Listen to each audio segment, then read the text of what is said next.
Good morning, everybody. Welcome back for hard day. Is this run day? This is late day? What is this? Pick the worst thing the worst exercise you like to do. We're going to do with your brain today. All right, it's time to apply.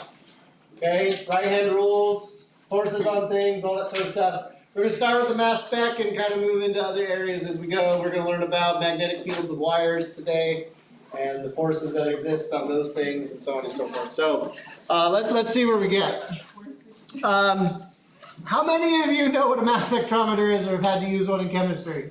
Yeah, a few of you. Okay, so this is for you, right? For the rest of you, mass spectrometer is a box that tells you stuff.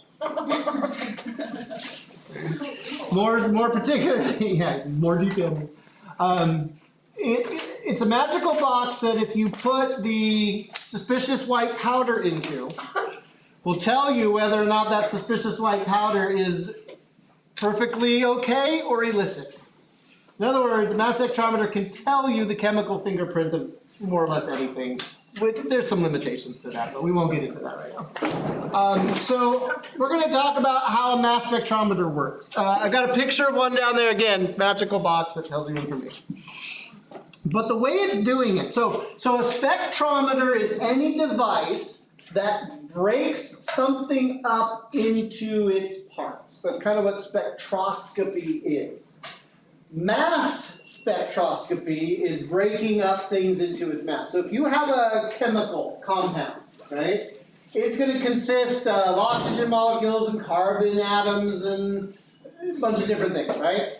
And so what a mass spectrometer does is it tries to figure out how much hydrogen is in there, and oxygen is in there, and carbon is in there, and so on and so forth. And knowing what the relative amounts of those things are, you can determine what the chemical is. So how are we going to do that? How are we going to divide out the masses? Well, we're going to take advantage. So this is what a mass spectrometer looks like on the inside. This schematic diagram is not a technical diagram by any stretch of the imagination. So inside the box, okay, there is a magnetic field. And we'll just say this magnetic field is pointed into the page, okay? And we're going to call this magnetic field, we'll just call it B. Okay, and I gotta look at my notes because your book does do it slightly different. It's not wrong, but we'll get there in a second. Okay, and then there is a device that we're not going to get into called a velocity selector, whose job it is to make sure that samples are injected into the magnetic field all going the same speed. It's really cool. It does it by playing around with fields and stuff, but we won't get into there. And the way that your book talks about this being used is that there's a potential difference that drives the speed of these particles coming out. So you can tune how much voltage you have going on in your velocity selector, and tuning of that voltage will tune the velocity of these things. So you got something, we'll say it's positive, okay? No, we'll say it's negative as it comes negatively charged as it comes out of this thing, okay? So it's got speed V. That's a capital V voltage, but this thing has that's supposed to be a little tiny v, velocity, as it enters the magnetic field inside of this mass spectrometer. And you already know what's going to happen to something that's moving with speed V in a magnetic field. What path is it going to take? A circle, right? Okay, so we've got speed V. So how are we going to do the right-hand rule on this one? We take our fingers, right? Index, middle, thumb, right? And what's the index? Where does that go? It goes in the direction of the velocity, right? Okay, so V to the right, okay? And then your middle finger is what? It's the magnetic field, right? And so we take the magnetic field pointed into the screen. What direction is our thumb pointing? Up. That would be the direction of the force for a positive particle, but this thing is negative. So what direction is the force on it? It's down. And so this particle would enter this field and then be deflected downwards. And as it gets deflected down, it changes its velocity, which then changes the direction of the force on it. The force is always pointed towards the center, and that thing's going to come in and strike the side of the mass spectrometer where there is a detector. There's a detector all along here, okay? Which means that we can measure the radius. How far from where that particle entered, right, did that particular particle hit on the detector? Finding the radius, right, that radius, which is the same as that radius right there. Finding that radius, okay, well, over 2, right, because that's a diameter, is all about applying Newton's second law. You guys aren't smiling. Why are you not smiling? How bad was Newton's second law? It was bad, right?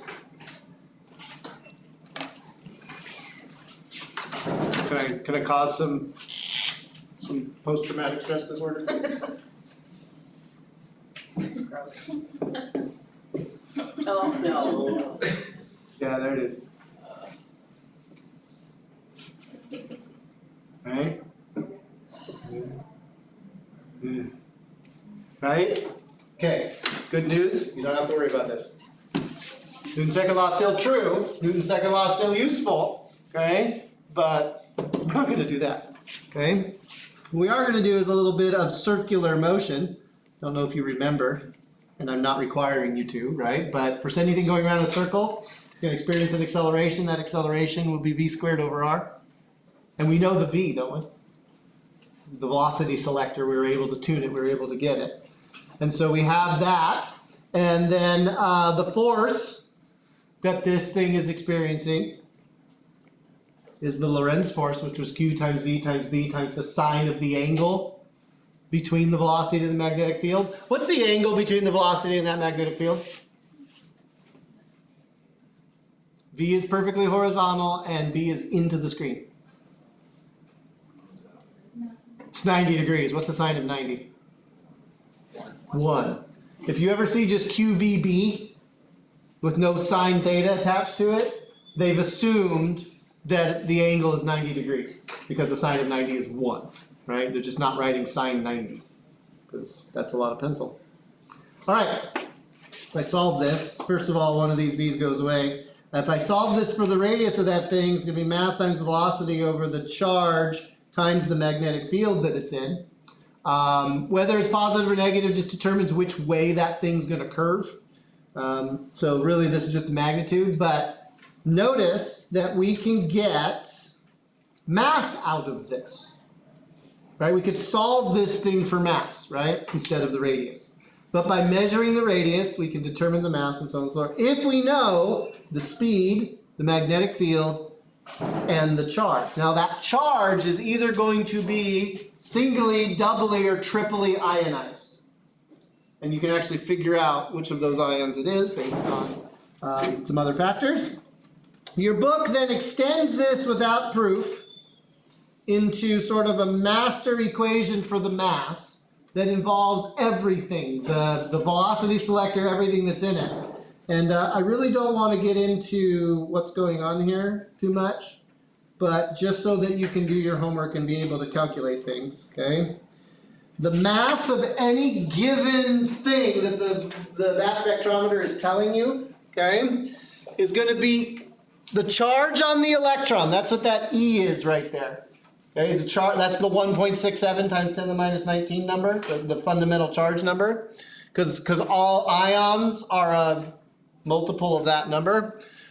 The distance measured by the selector squared divided by twice the voltage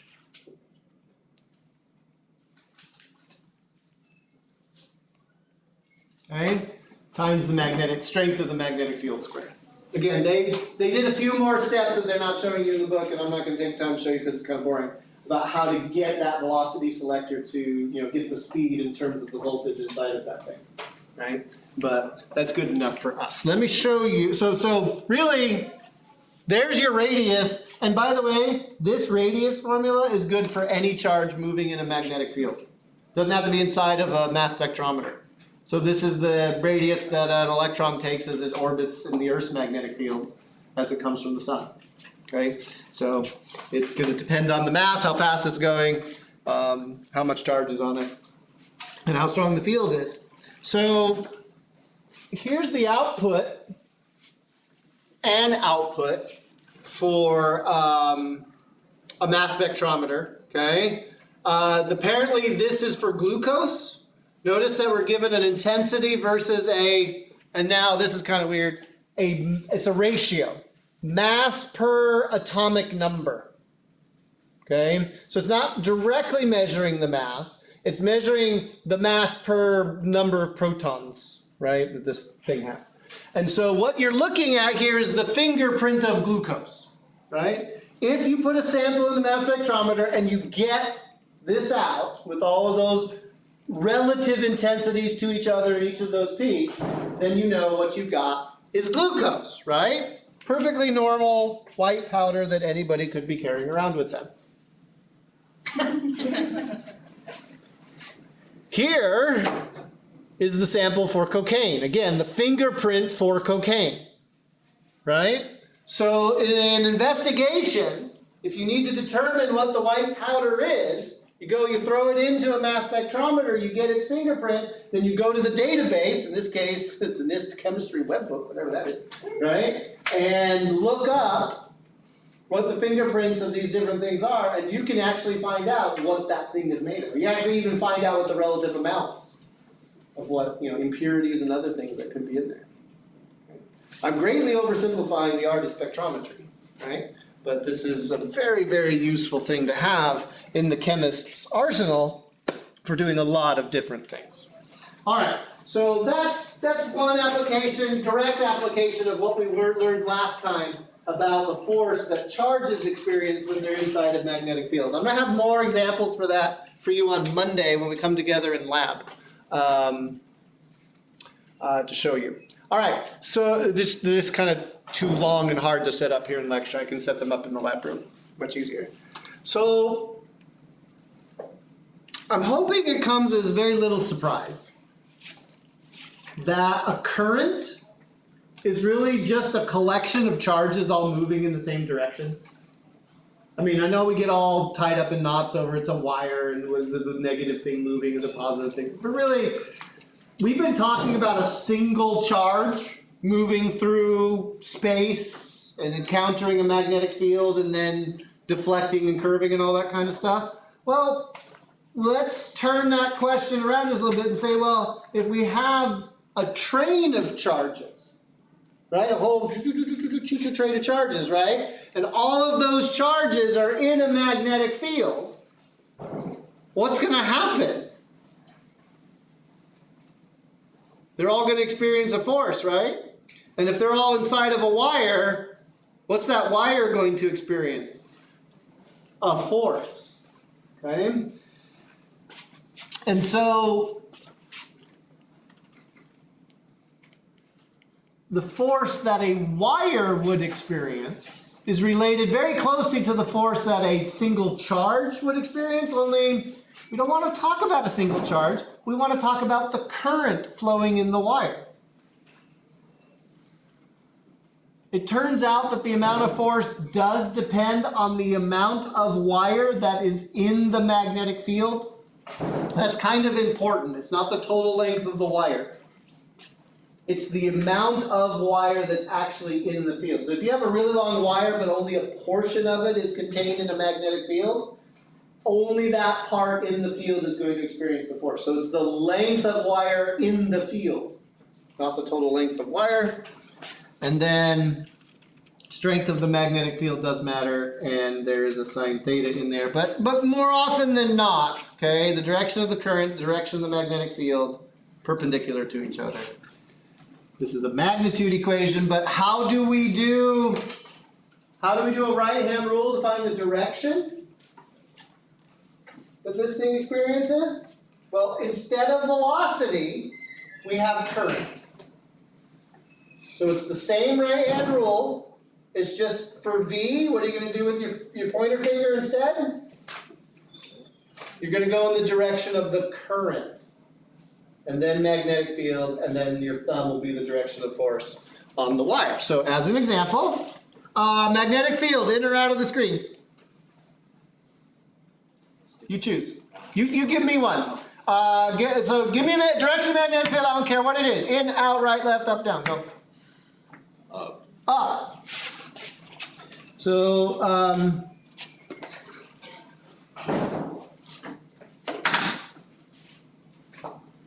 I'll make sure I get my colors correct. Last time I ended up with a right-handed coordinate system. So this is going to be current in green. Okay, and then force up here. Okay, so my B field is red.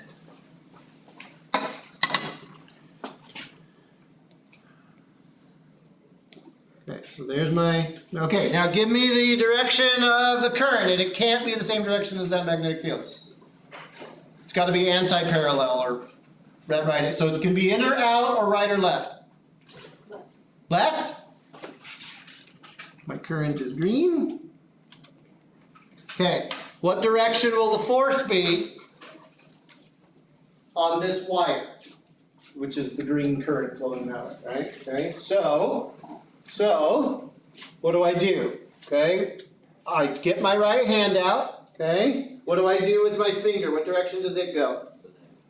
To the left in the direction of my current, right? And then I've got to rotate my wrist so that my middle finger is pointing up, right? And then which way is my thumb pointing?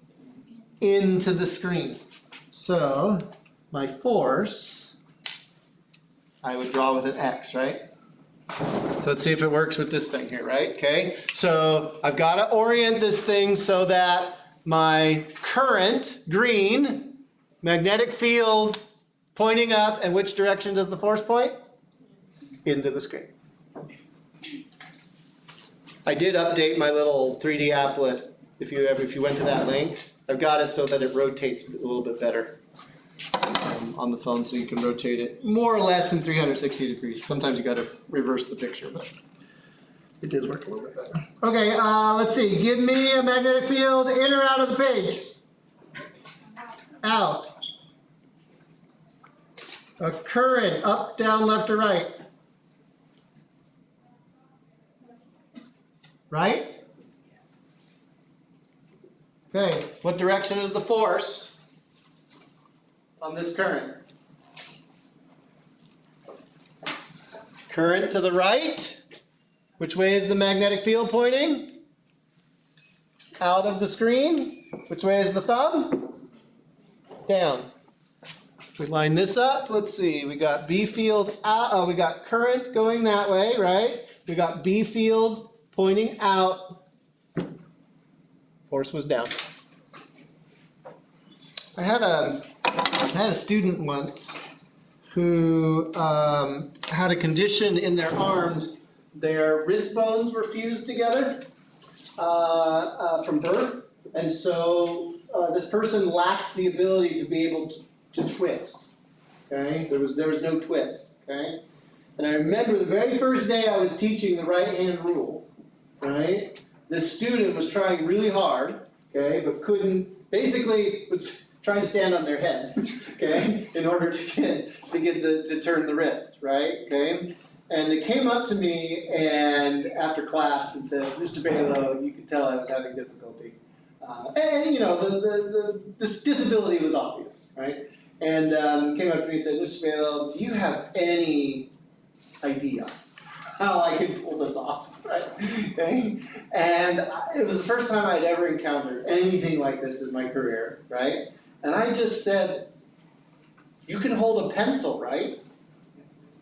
So we ran in the back, we found some silly putty and 3 pencils, okay, 4 pencils, and I built him a very rudimentary, like I just took the blob, and I stuck 3 pencils in it and labeled them correctly, right, with the fingers, and then a 4th pencil that was stuck out of it that he could hold in his hand, and then just sort of twist with his fingers. right? Okay. So ever since then, if I've had students that have been hard, like can't use their hands, or they're starting to dislocate their shoulders or something like that, I'm always like, look, just take 3 pencils and hold them. Okay? Line them up and look at those 3 pencils and turn around. It's like this thing, right? Okay? If you just hold 3 pencils at right angles to each other and you make sure, right, you get the right orientation to begin with, which you'll set with this, and then that can alleviate some of the torture. If it works for you, great. Okay. I just thought I've had other students since then say, "Oh yeah, no, the pencil thing works way better for me." And they'll go get blue, red, and green pencils, right? Rubber band them together or something like that. So whatever it is you need. Just another example of disability making things easier for everybody. All right. Do you want another one of these? More practice? Okay. So let's see here. The force is to the left, and the current is flowing in. What direction is the magnetic field? So what are we going to line up here? So we definitely can line up the current going into the screen, right? And we can definitely line up the force going to the left. So which way is the magnetic field pointing? Down.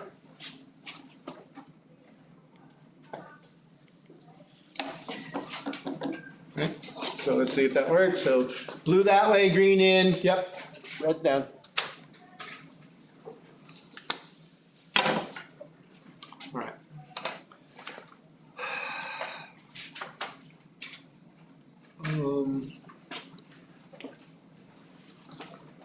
Yeah, let me show you. Okay, well, you know what? Let me see if the video is actually going to work. That would be a no. I have no idea. I haven't spent any time trying to figure it out. But all the videos now go at hyperspeed. I know, and I have no idea how I fixed it.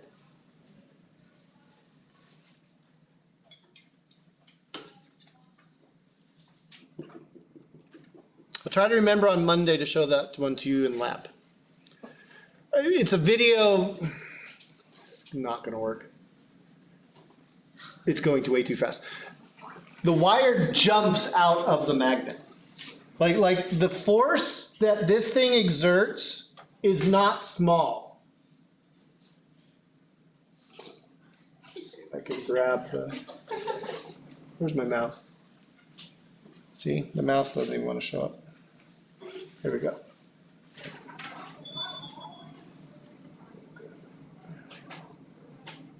You see how they paused it right there? You see how that wire, I'm reversing it now, right? It's in the magnet, she closes the thing, and do you see how that wire is flipping out of that magnet? This force is not small, okay? The force that wires experience in magnetic fields is huge.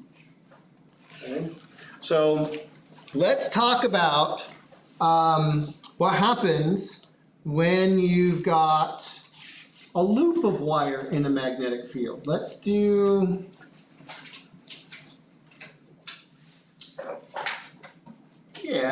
into the page. So this is a magnetic field. And I'll do square. Why not? So this is a loop of wire, a closed loop, and it doesn't have to be a circle, could be a circle, could be a triangle. I'm just going to do square, okay? And we're going to do, we'll do current flowing around this loop of wire in the clockwise direction, okay? So what I've done here is I've made a complete circuit of wire, right? So it's just current carrying wire inside of this magnetic field. Let's ask ourselves what the net force on the wire is going to be. So we want the total force on the wire, which would consist of like the total length of wire in the magnetic field. The only problem is the direction changes here, doesn't it? We got currents going up, right, left, right, all that kind of stuff. So let's start on, I'm just going to number the sides so that we can talk about the same thing. I'm not suggesting that this is something you have to do to like problem solve or anything. What you're gonna want is the punchline at the end, okay? But it's good practice for us applying our right hand rule. So let's do segment number 1. What direction is the force on segment number 1, right? The right hand side of my rectangle here. Gotta get the right hands out. Okay, so the current's down, the field is into the screen, and so thumb is pointing which way? Pointing to the right. Okay? And then what about segment number 2? Like that and in. So, ooh, so now which way does the force point? Down. Uh-oh. 2 vectors at right angles to each other. This is going to get messy, isn't it? What about segment number 3? What's the right hand rule tell you? What direction is the force? It's left. Oh wait, it's different than the right hand side? Why? The direction of the current flipped. Right? The current on the right hand side was down. Current on the left hand side is up. Up current into up. So when the current changes direction, so does the force. But what can you tell me about the force, the magnitude of force on the left and right hand side? It's the same. It's the same current. It's the same length of wire in the magnetic field. We just take the segment on the right versus the segment on the left. They're the same length. And it's the same magnetic field. So I've got the same magnitude in opposite directions. What's the force? 0. And what's the force on the top wire going to be? You want to take any guess as to what direction? It's up. And equal in magnitude to the one on the bottom. And so what is the total force on a current carrying loop that's completely inside of a magnetic field? 0. 0! 0 is one of the best answers you can get with physics. Right? Because it means your job's done. You can go home. Right? So, the net force, total sum of forces, right, for a loop in a magnetic field is 0. Well, but Mr. Balogh, if it's 0, that means nothing interesting is going on. It's easy, but it's like, what can you do with that, right? Put a coil in, turn it on, nothing happens.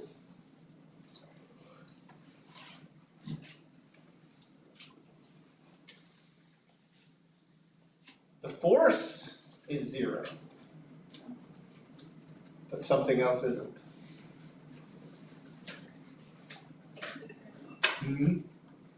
No, worse.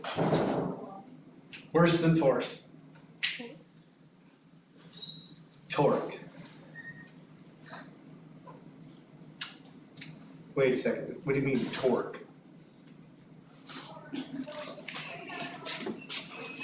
I'm going to change the orientation, okay, of some things here, right? Okay, and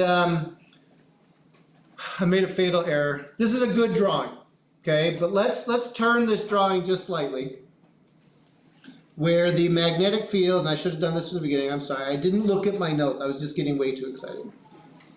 Let's say I've got a magnetic field that's pointing like that. Instead of into the screen, it's pointing across. And then I have a loop of wire, okay, that's got current flowing in it this way.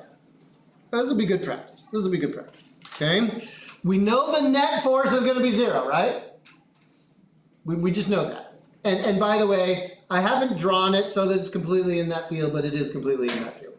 Okay, so on the right-hand segment, what direction will the force be on the right-hand segment over here? I go current, field, which way is my thumb pointing? In. So my force is in on that side. And the opposite side, which way is it going to be? Out. On the bottom. Oh, what's going on the bottom? What direction's the current? What direction is the field?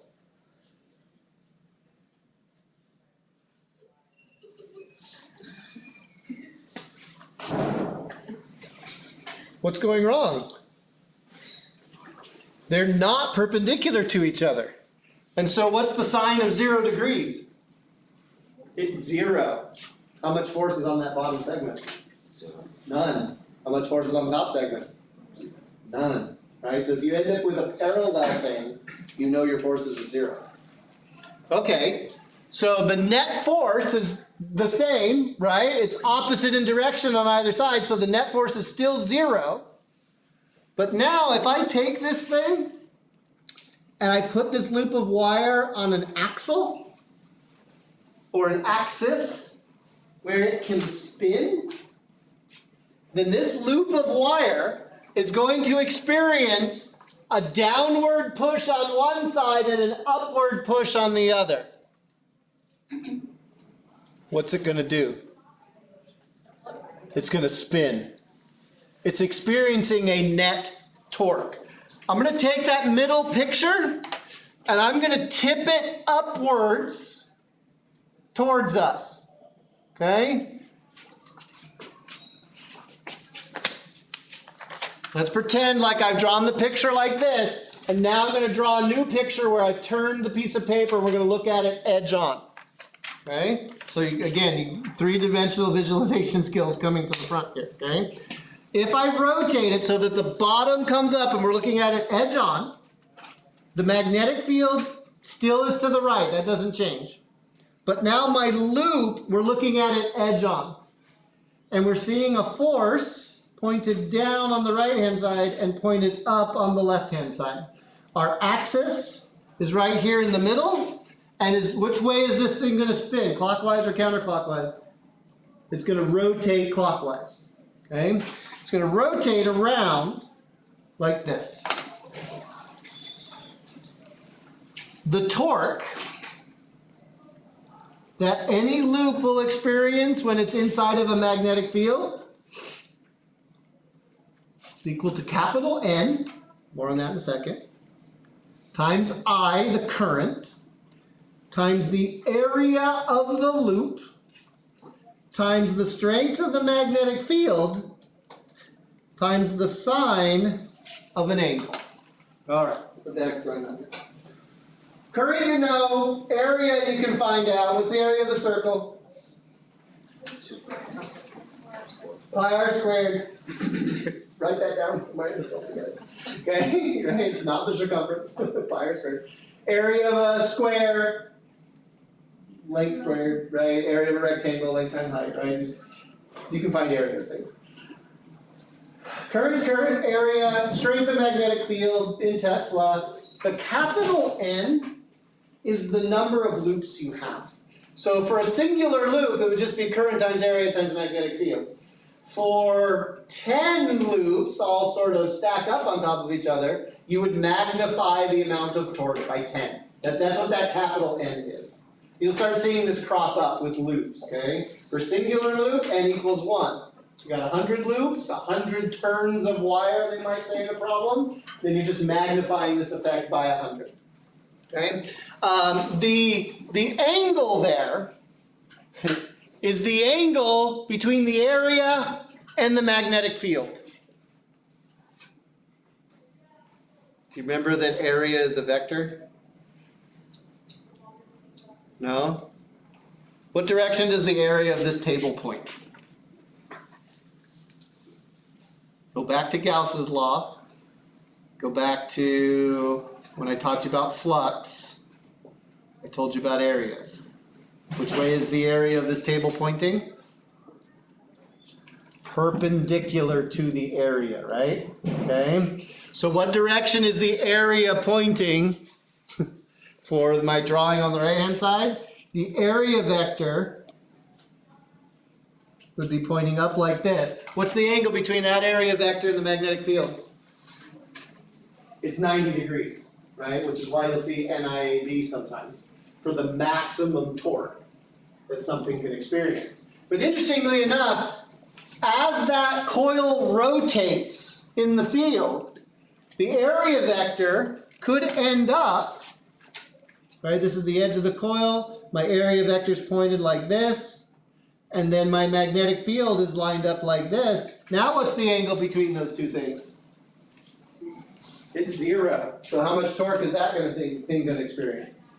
0. The reason it's experiencing 0 is because the direction of the force on the current doesn't change. So the forces are pulling it, kind of trying to stretch it out, right? So it goes from a state of maximum torque to a state of 0 torque. Call it minimum torque if you want, right? And so for any loop that's in a magnetic field, it will experience that torque until it gets to its minimum state. And then it'll just kind of stop where it experiences no torque and stay there. Why would you ever want to put a loop of current carrying wire in a magnetic field? I mean, who would do that? What have we just invented? Can you think of anything that you plug in and it spins? A fan. Did you say stapler? CD player. No, what? CD player. CD player? Staplers are not supposed to spin. What if we just invented an electric motor?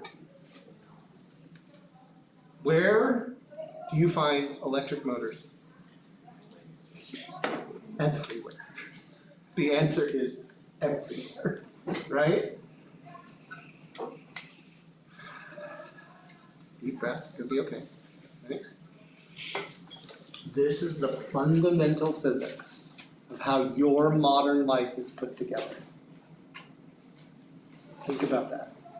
It comes down to right-hand rules, forces on current carrying. But electric motors don't spin a quarter turn and stop. So there has to be something more that's going on here. And there is, and we will get there, but not till next chapter. Okay? But this is the very beginnings of developing the world that you were born into. There used to be a world when there wasn't, I was born after that. But let's explore just a few more consequences of the things that we have been learning here, okay? And do some examples, okay? And find the magnetic fields of current carrying wires. All right, what the heck is going on here? It's a loop of wire. Okay, so it's a square loop. So what's the picture we have in our head so far? Just a square, okay? So we'll draw a square. Starting my visualization, square loop of wire. I know the current's 2 amps, great. I know the sides of the square are 15 centimeters. What are we going to do with that number right away? Turn it into meters, 0.15, all right. Magnetic field that exists in the plane of the loop. Okay, so a lot of, how do you describe in words something that's happening in 3 dimensions? Right? That's really what we're up against here. So, the plane of the loop. Where is the plane of this loop as I have drawn it?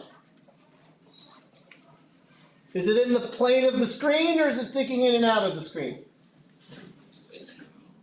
The plane of the loop is in the plane of the screen.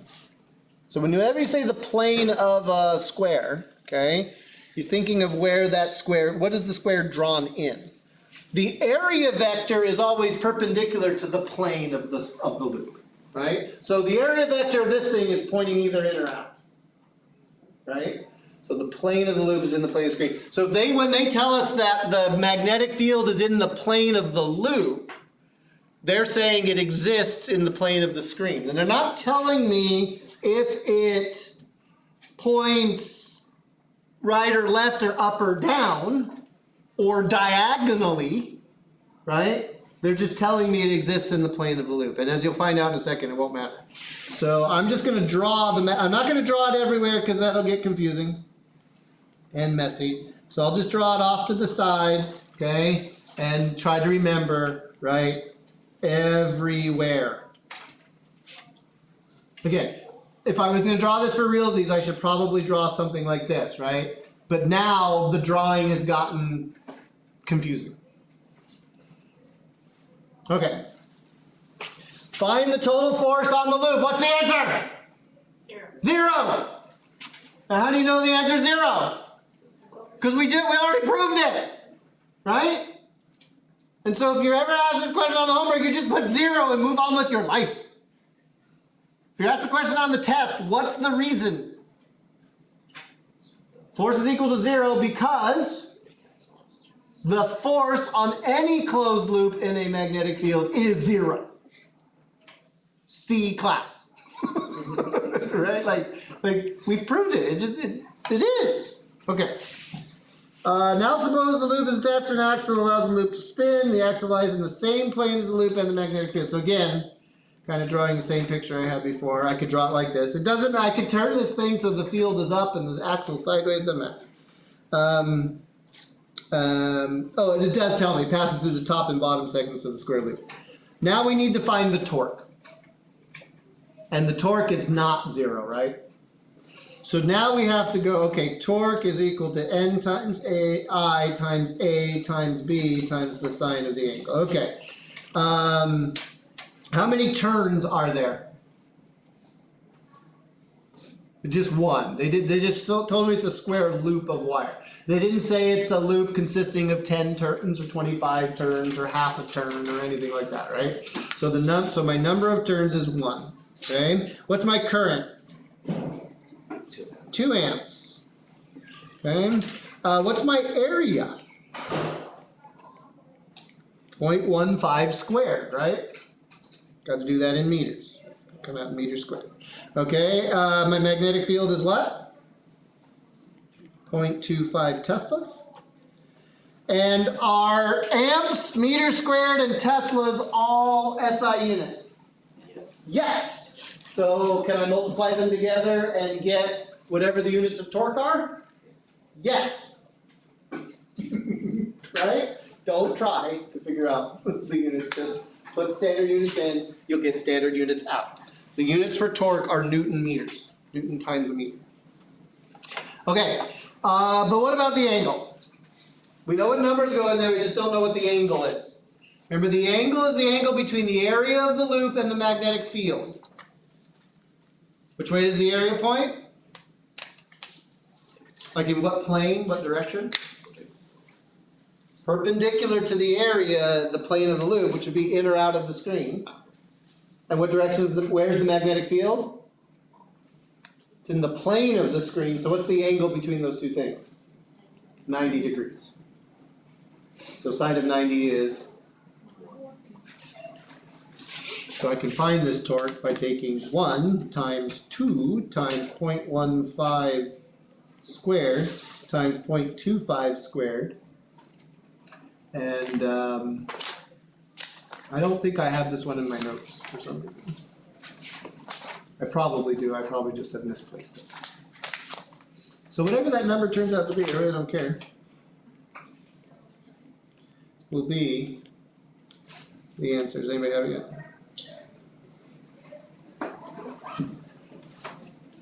Sometimes if I talk long enough or make too many dad jokes, somebody actually gets bored and calculates the answer. You okay with it? It's accurate though. Anybody got it? 0.0023. Sure. Okay. Anybody else get that? Why is 0.25 squared? I don't know. Because I got happy with the squares. What did you get? 1.12. Sure.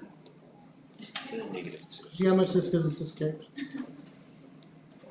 0.125? 1.25.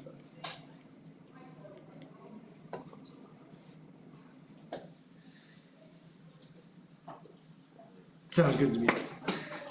Calculated torque. You got the equation. It's the setup and making sure you get all the pieces together, right? Okay. Moving on. Up to this point, we have talked about the force that charges experience when they're in a magnetic field. And we talked about the force that a wire that has a current experiences in a magnetic field. Now I'm here to tell you, finally, where magnetic fields come from. Magnetic fields that aren't permanent magnets, again, we're going to do that later. A magnetic field, it's an object that generates a magnetic field that's not a permanent magnet, is going to be a current carrying wire. Currents themselves make magnetic fields. And the magnetic fields they generate in three-dimensional space look like, well, magnetic fields. They look like closed circles. And in order to figure out the directions that these magnetic fields point, I have to give you another right-hand rule. You're going to end up learning 3. And keeping them straight, it's going to be a bit of a nightmare. But we will work through it, okay? And now there's going to be a whole series of videos that aren't going to work. And I'm not bitter or angry at all about whatever operating system update happened in the last 2 days to cause this to happen. Whee! I'm back here. Okay. Yeah, it was really fast, right? You guys learn fast nowadays, right? I know you all watch YouTube videos of like 2x, right? So, do you see how they're sprinkling black stuff on this sheet? And there's a wire sticking in and out of the plastic, okay? The black stuff are iron filings. And iron famously responds to magnetic fields, right? Ferromagnetic. Okay, so they take it a while sprinkling. It's amazing. You're actually going to do this on Monday. You're going to have some iron filings. You're going to be sprinkling stuff. You're going to be like, chefs.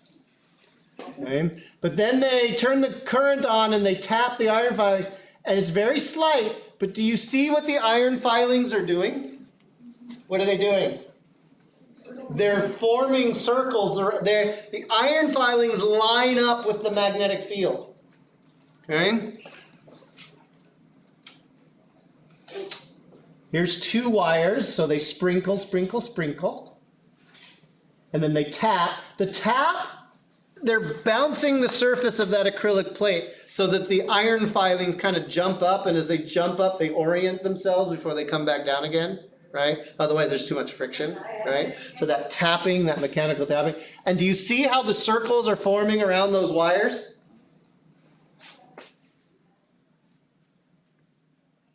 And then they do a solenoid. The solenoid is so there's a stacked loop of wires, right? Okay. And with these loops going like this, we're starting to get a straight field inside. But do you see how it's starting to make the shape of a bar magnet? This loop has a north and a south pole. And the magnetic field lines form closed loops. If we extend this stacked loop of wires out into a true solenoid, see how they've just made space there? Do you see how straight those iron filings are lining up in the middle? Right? Just like a bar magnet where I drew those field lines going through the middle of the bar magnet, right? Coming out and around. Wires create magnetic fields. Current carrying wires. It's got to be current flowing. If current's not flowing, you don't get a magnetic field. But if current's flowing, you get a magnetic field, and we're going to use a right-hand rule to tell us which end of this thing is a north and which end is a south, and so on and so forth. Here's another really fast video, okay, where they've got a current carrier. And again, you're going to do this on Monday. Whole lab is going to be you playing with compasses and iron filings and all kinds of stuff, right? Okay. And do you see how as they move that compass around that wire, how it deflects? It changed, right? It follows the magnetic field lines, like all compasses should. And then we get a really creepy disembodied hand with the right hand rule, which we'll teach you here in a second, right? Okay. Here they changed it around. Okay, here's another really fast video. Whee! A lot of calculus in it. Okay, come back here. I gotta wait till it ends and then I can, now I can do it. Okay. Ignore all that calculus. This is the picture I wanted you to see, right? Okay, so up until this point in the video, you didn't see any of it. They've figured out what all those vectors need to be. Because remember, a field is a pattern of forces, right? And so these are the magnetic field vectors at everywhere in space. But of course, we come along and instead of drawing the vectors, we draw the field itself, the field lines rather, that give us an indication of what's going on. So around a wire, the magnetic field would look like that. It's concentric circles where the wire's at the center and the magnetic field is forming these circles heading outwards. Remember, magnetic field always has to form a closed loop, right? So let's talk about the right-hand rule that's associated with figuring out the directions for magnetic fields around current-carrying wires. So far, the first right-hand rule we had, right? We held our hands kind of like a gun. Hate to use violent analogies or similes, but this is what, right? This is what this looks like, okay? The second right-hand rule you're going to learn is what I like to call the hitchhiker. Now, I don't suggest you go out and hitchhike, okay? But the shape that you are going to be holding your hand in is much the same way as if you were trying to hitchhike. Okay? Notice that your thumb is extended and your fingers are kind of curled into your palm. It's this curling motion that makes this right hand rule very different from the 3-finger right hand rule. Okay? So where this is very rigid and at right angles to each other, this one has a circulation to it. Okay? The way you apply this right hand rule is you take your thumb and you point it in the direction of current flow, and your fingers will wrap around in the direction that the magnetic field is going. Again, no physical pain should be happening. If you're trying to bend your fingers backwards, you're doing it wrong. Okay? Thumb, what's the thumb? Which way does the thumb point? Current. Okay? Which way does your fingers go? Magnetic field looping direction. The direction the field is going. Let's do some practice. That was not the practice I was thinking of. This practice. Okay. So I'm going to take a current. Here's my wire, and the current is coming out of the screen. So which way do you want to put your thumb? Get your hitchhiker, right, hand. Point your thumb out of the screen, and then your fingers, which way are they curling or rotating around that wire? Clockwise or counterclockwise? They're going counterclockwise, right? So we would draw the magnetic field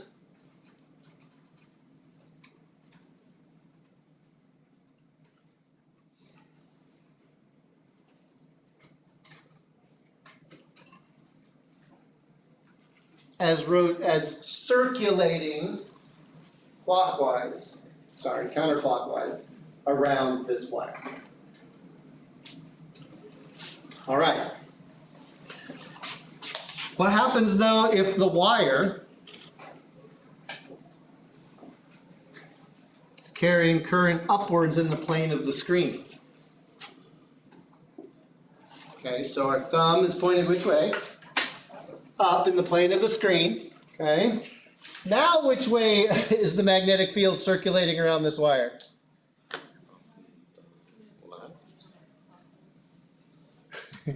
Wait, there's no clockwise or counterclockwise here. Which way is the magnetic field pointing on the left-hand side of this wire? Coming which way, in or out of the screen? Out. And how do we depict out of the screen?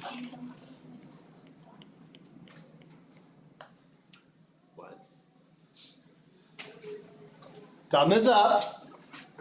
Your fingers are coming at you on the left-hand side. And as they continue to wrap all the way around to the right-hand side, now which way are your fingers pointing? Into the screen.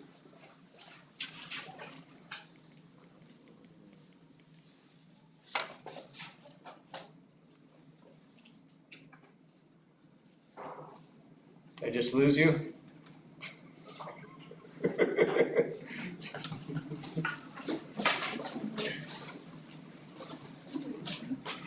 Okay, so if I have a wire, okay, this would be the first picture, wouldn't it? Okay, but now I tilt it, right? You see how the magnetic field changed?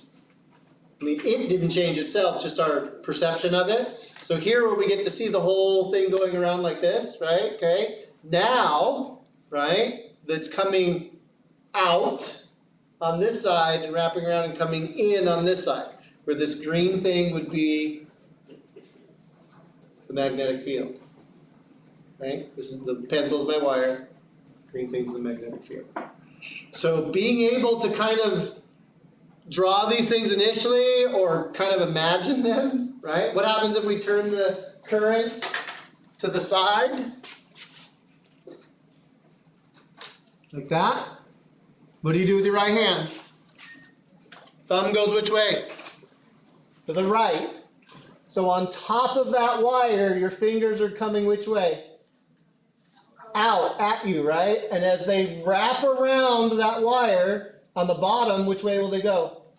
In.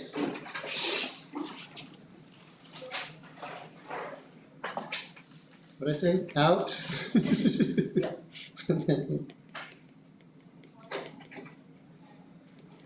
Magnetic fields. And it's Christmas because it's red and blue. Now, these field lines give us an idea of what the vector field is doing. At any one point in space, like say that point right there, my magnetic field has a vector that is pointed tangential to the radius. Right? Every point everywhere has got has a magnetic field vector that at that point is tangent to the circular field. So while the circular field gives you this overall impression, when we talk about a point in space, then we say the field vector at that point is tangent to the circulation of the magnetic field. The magnetic field of any current carrying wire, should I do the way your book does it? Is mu naught times I all over 2 pi r. This is for a long, straight current carrying wire. In other words, it doesn't bend. We'll get to circles in a second. What's I in that equation? It's the current. What's R in that equation? It's distance from wire.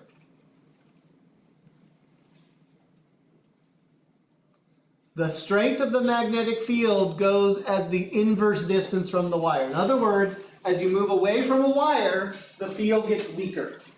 The closer you are to the wire, the stronger the magnetic field is. It's 1 over R. The 2 pi is in there because, well, magnetic fields and circles. What is mu naught? Do you remember epsilon naught? Trying to forget it? Epsilon naught was a constant. It came up in something when we first encountered, I think it was Gauss's law.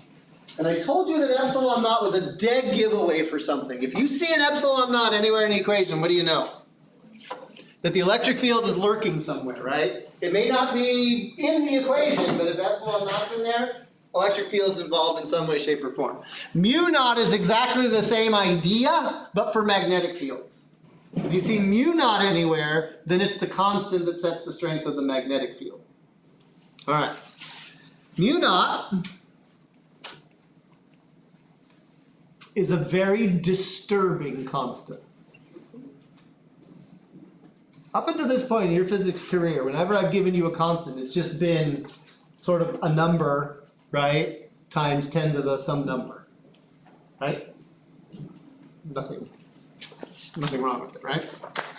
I gotta double check, yeah, okay, I remembered, right? And all of those constants had something in common. Their numbers were just whatever they were. And they usually had like a few significant digits. And if we wanted more sig figs, we'd go find a more precise, way to represent that constant. But the point is that they were always measured and that they were never exact. There was always a certain number of sig figs to what we could measure to, and that was it. Well, mu naught, otherwise known as the permeability of free space, is exactly equal to 4 pi times 10 to the minus 7 Tesla meters per amp.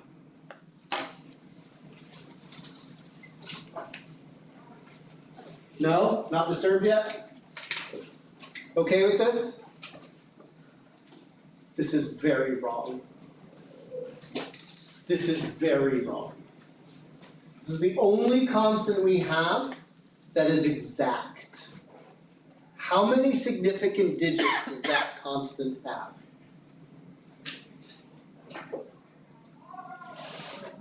How many digits does pi have? All of them. This constant is infinitely precise.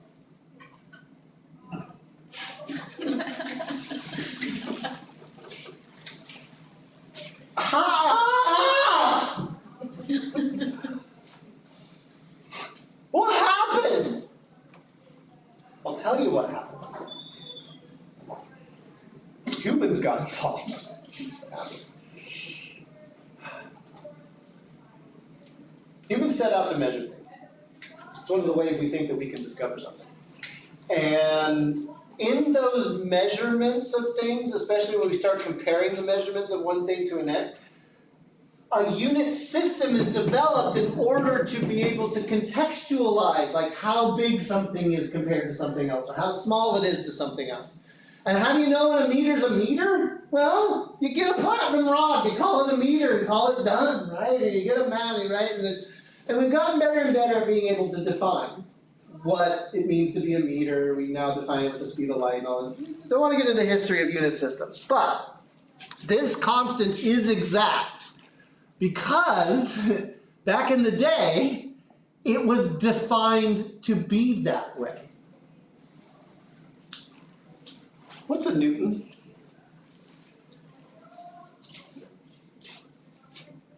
What's a Newton? What do we use Newton's for to measure? It's force, right? How much is a Newton?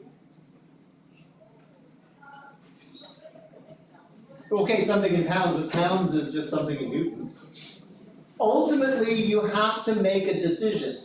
This is what a Newton is.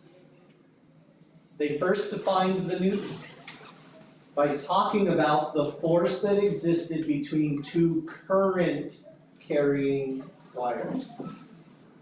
You take two wires, put them parallel to each other, set them a certain distance apart, and put a current in them of a set amount, then by definition the force between them would be 1 Newton. In defining force that way, it nailed down the value of that constant to be exact, and then every other constant was related to that one. The reason that one's exact is because we say so. Which doesn't sound nearly as interesting as, look, we discovered something that's perfect. But remember, a unit system is just numbers attached to fundamental relationships that exist between measurements. We can make whatever numbers we want up, right? We just need to make sure that we follow the rules after we make those numbers up. So don't get too disturbed by that. I know none of you were disturbed by it now, and probably more disturbed by it now than anything. But yeah, it's a number, and it goes around, and it's as precise as you need it to be. And it's really the only constant that does that for us. We've since redefined kind of what it means by force, but because of history, because of historical inertia, because it would be way too much work to change everything else, this constant remains. Very constant. All right, so we've got all that down. I think we've got time to start it at any rate, okay? We're going to find the total magnetic field at all labeled points in this diagram, A, B, and C. And we have been given two currents in this diagram. There's a 10 amp current that's flowing to the right in the top wire, and there's a 20 amp current flowing to the left in the bottom wire. They've also given us distances that those points are from the wires, right? What we're going to do is we're going to do three problems. We're going to find the magnetic field at point A, we're going to find the magnetic field at point B, and we're going to find the magnetic field at point C. This is the spiritual cousin to the first problem we did this semester, where I laid down 3 charges in a plane, and we found the force acting on one of those charges, and vectors came in and ruined our day, like day 1 of this class, right? Of lecture anyway. It's that idea. We are adding vectors together. At point A, how many fields are overlapping at point A? What's causing a field at point A? Is the 10 amp wire causing a field to exist at point A? Yes. Is the 20 amp wire causing a field to exist at point A? Yes. So what we're going to do is we're going to find those fields separate from each other. We ignore the other fact that the wire's there. And then once we find the 2 separate fields, we'll add them together as vectors in 3 dimensions.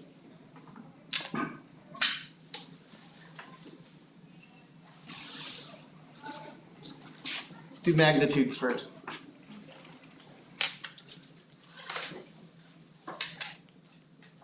At point A, the field from the 10 amp wire is going to be mu naught times the current in the 10 amp wire all over 2 pi times the distance, 10 amp wire. So that's going to be 4 pi times 10 to the minus 7. I think 4 times pi is like 12.7. It's usually, I think, the value that I use. So I don't have to put pi in my calculator. But anyway, figure out what 4 times pi is and then use that number instead. Times 10 amps all over 2 times pi. And what's the distance to point A from the 10 amp wire? 10 centimeters. So 0.1 meters. And so we're gonna find out what this amount is here, right? Okay, which is something I did not do because I just put the numbers in at the end. Way to go, Mr. Balogh. So I know what the final answer is. I just don't know what the intermediate answer is.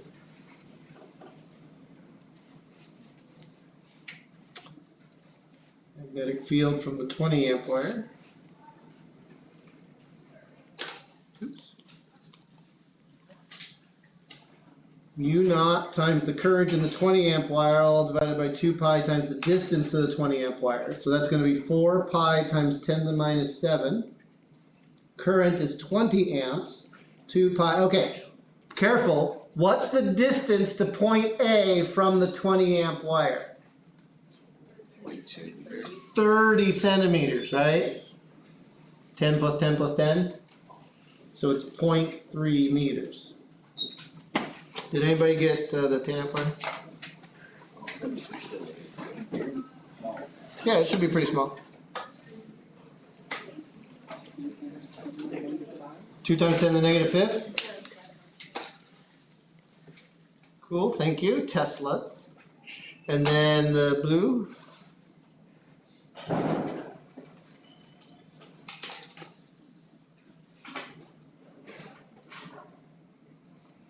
$12.6. 4 times pi is 12.6. Anybody got it yet?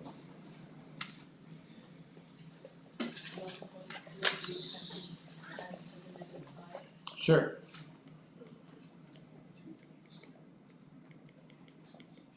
Teslas. Okay, so we found the magnitudes, right? Now we need to find the directions that these vectors are pointing. How do we find the direction of the 10 amp wires field at point A? So if we're talking about the direction of a field, what are you doing? Taking your right hand out and you're doing a hitchhiker. Notice that when we're asking for forces, when forces are involved, you're doing the handgun. When you're asking for fields, magnetic fields of a wire, you're hitchhiking, right? No force in this at all. Okay, so which way are we going to put our thumb for our hitchhiker? To the right. And then we're going to ask ourselves, and we don't care about anywhere else, we just care about at point A. So at point A, as our thumb points right and our fingers wrap around and come through point A, which way are our fingers pointing? Out of the screen. So this is 2 times, and then we'll just say out of the page. Okay? What about the 20 amp? Thumb is to the left. And again, we're at point A. So which way are our fingers going? Into the page. So, into the page, right? So now, if we're going to find the field at point A, that's going to be the field from the 10 amp wire, vector-wise, plus the field from the 20 amp wire, okay? Usually, we say out is positive and in is negative. If X is to the right and Y is up, then Z is out positive. So we'll call out positive and into the screen negative.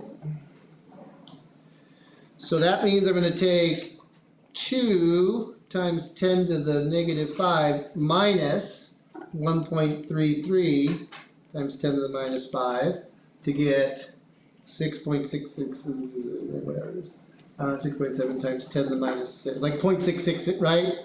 Because 2 minus 1.33 is 0.66. Tesla.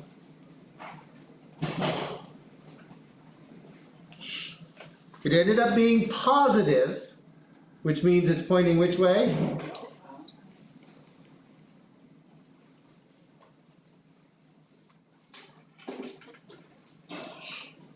How bad can this get? You can get bad really fast, right?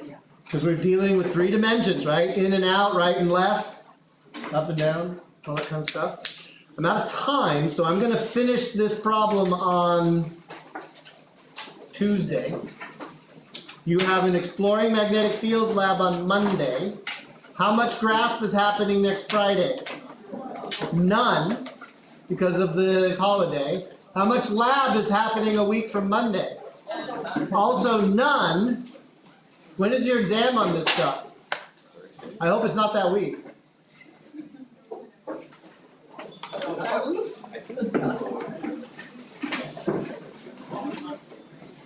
You know what? I haven't looked in a while. No, your exam is the week after the holiday we get back. So we got time. We got time. I will hopefully see you in class tomorrow.